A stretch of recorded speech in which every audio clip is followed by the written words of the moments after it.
Chicago just witnessed one of Kamala Harris's most calculated and explosive speeches since the electoral defeat. Right in the middle of a Martin Luther King event, the former vice president transformed a civic tribute into a devastating political attack against Trump and his deportation policies. And the most shocking part, she cited the brutal case of Renee Good, a mother of three, shot by ICE agents. Stay until the end because I'm going to break down every word, every strategy, and every subliminal message in this speech. But before we continue, I want to ask you to subscribe to the channel and leave your like on the video to help our channel keep growing. I will tell you, standing on the balcony at the Lorraine Motel yesterday, I thought about what Dr. King would see if he looked at America now. And what would he think? And what would he say? And I do believe he would see that people today are sick and tired of being sick and tired. When the president is rigging congressional maps to cheat, when he called a court and crafted a court to gut the Voting Rights Act, to silence our voice, when he incites distrust in our election infrastructure so that people won't vote, well, folks are sick and tired of being sick and tired.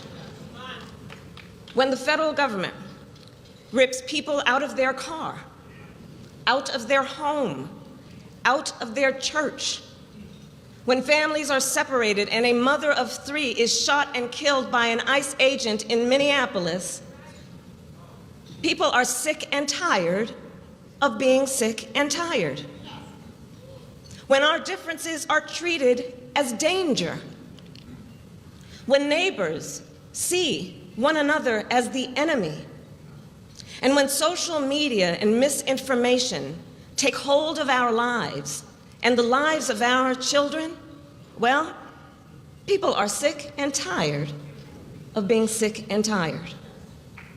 When rising costs and stagnant wages force working families to choose between rent or medicine, between childcare or groceries, between dignity or survival, people are sick and tired of being sick and tired. And when the President of the United States calls the civil rights movement, quote, reverse discrimination, we are sick and tired of being sick and tired.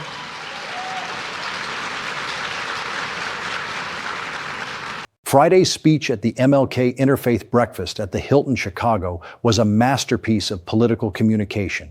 Harris borrowed one of the most powerful phrases from the civil rights movement, "We are tired of being tired," and transformed it into a battle cry against the Trump administration. This isn't just empty rhetoric. It's a direct connection to the sense of exhaustion permeating much of the American electorate. But there's more. Harris was speaking to multiple audiences simultaneously. To disillusioned Democrats who stayed home in the last elections, she was saying, "I understand your frustration."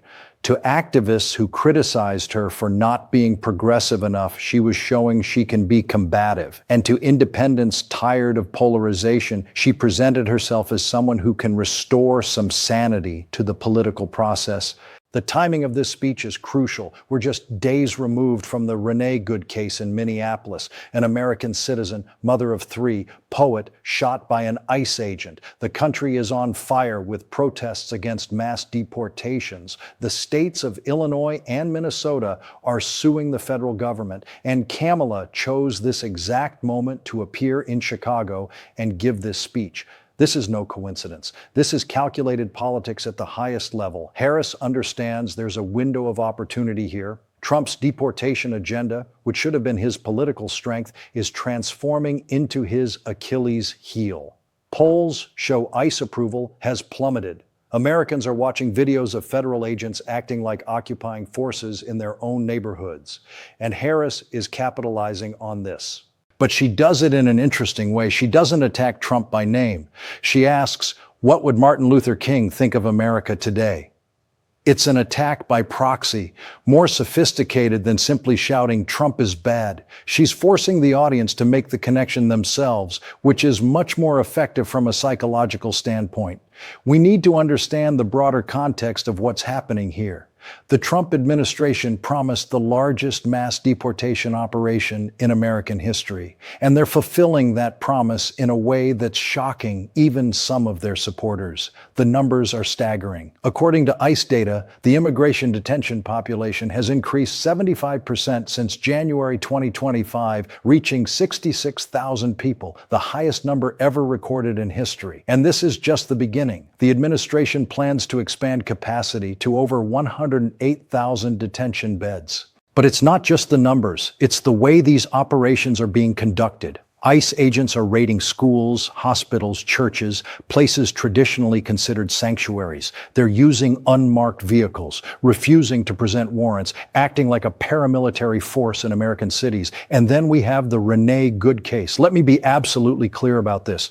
Renee Good was an American citizen. She was not an illegal immigrant. She was serving as a legal observer, a volunteer who monitors police actions to prevent abuses. And an ICE agent shot her 3 times in the head, taking her life instantly. Homeland Security Secretary Kristi Noem immediately defended the action, claiming self-defense. Trump went to his social network and called Renee a domestic terrorist. But the videos tell a different story. The videos show an unarmed woman being fatally struck by federal agents. This case is becoming the George Floyd of Trump's immigration policy. Just as Floyd's death crystallized opposition to police racism, the tragedy of Renee Good is crystallizing opposition to mass deportations. And Kamala Harris knows this. When Harris mentioned this case in her speech, she wasn't just expressing sadness or outrage, she was transforming an individual tragedy into a political symbol. She was telling the public, this is what happens when you give unlimited power to federal agents. This is what happens when you treat human beings like invaders. This is what happens when you embrace a deportation policy without limits or oversight. And there's data supporting her concern. A recent report from the American Immigration Council revealed that half of the people detained by ICE have no pending criminal charges or convictions.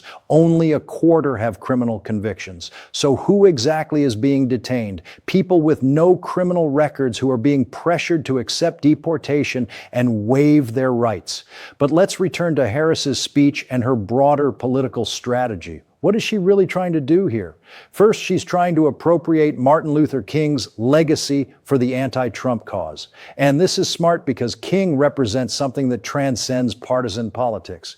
When you invoke King, you're not just speaking to Democrats, you're speaking to the moral conscience of the nation. Harris said in the speech, "To love your country is to fight for your country." This is a direct phrase from King, but she's using it in a completely different context. She's saying that resisting Trump isn't unpatriotic. It's the highest act of patriotism. It's a complete reversal of the narrative Trump tried to build, where his opponents are enemies of America. Second, she's trying to mobilize the Democratic base that became demoralized after the electoral defeat. When she says we need to roll up our sleeves, organize, register people to vote, she's basically launching the 2026 midterm campaign right there. She wants to transform anger against Trump's policies into concrete political action. Third, and this is crucial, she's trying to create a broader coalition.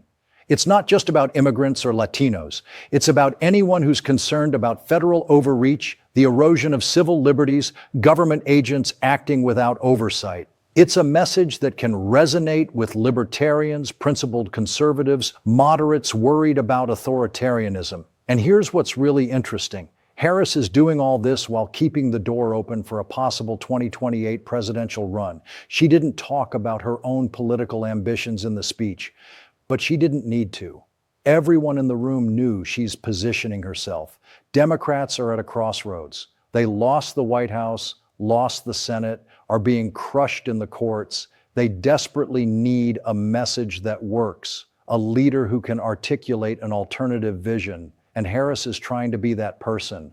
But there are risks in this strategy. The same immigration issue causing problems for Trump was also problematic for Democrats. Biden had his own border crises. Harris was tasked with addressing the root causes of migration and was widely seen as having failed at that task. So she's walking a tightrope. She needs to criticize Trump's policies without appearing hypocritical about her own record. She needs to energize the base without alienating the center. She needs to appear strong without appearing angry. It's an incredibly difficult political balancing act. Let's talk about the broader implications of this political moment, because what's happening goes far beyond Kamala Harris or even Donald Trump.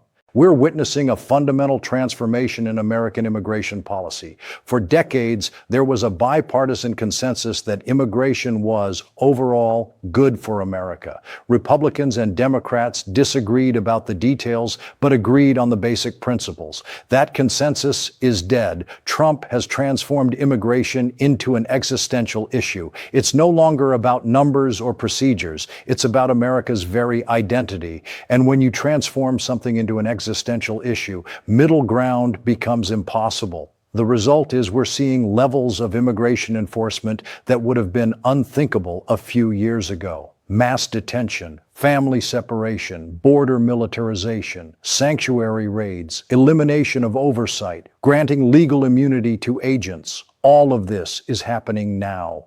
And there are consequences beyond immigration itself. The FBI has diverted nearly a quarter of its agents to assist with deportations. State and local law enforcement agencies have been pressured to cooperate. Schools, hospitals, churches are no longer free zones. The very fabric of civil society is being reshaped. Harris is trying to position Democrats as the party that defends constitutional limits on government power. It's an interesting twist, considering it was traditionally Republicans who campaigned against government overreach. But in 2026, it's the Democrats who are saying, wait a minute, there are limits to what government can do, even in immigration enforcement. The big question is whether this will work politically. Trump won in 2024 partly because voters were concerned about immigration. He has a mandate, at least in theory, to implement mass deportations. But mandates have limits. And when people start seeing American citizens being shot, when they see families being destroyed, when they see their own communities being militarized, the political calculus can change. The 2026 midterm elections will be a referendum on this. If Democrats reclaim the House, they can cut ICE funding, investigate abuses, potentially even impeach Kristi Noem. If Republicans maintain control, Trump will have a green light to escalate even further. And that's why Harris's speech in Chicago matters. It's not just another political speech. It's the beginning of a counter-narrative, an attempt to reframe how America thinks about immigration, about government power, about who we are as a nation. Whether this counter-narrative will prevail, only time will tell.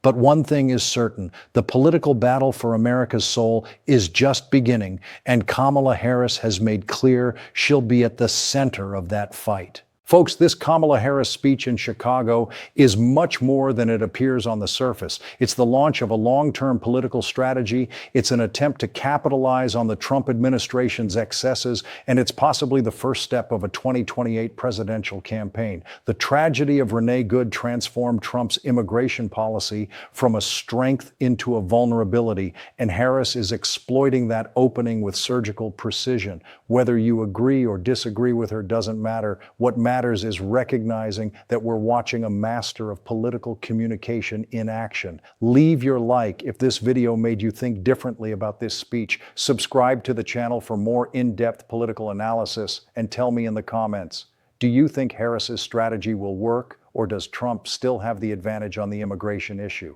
I want to hear your opinion.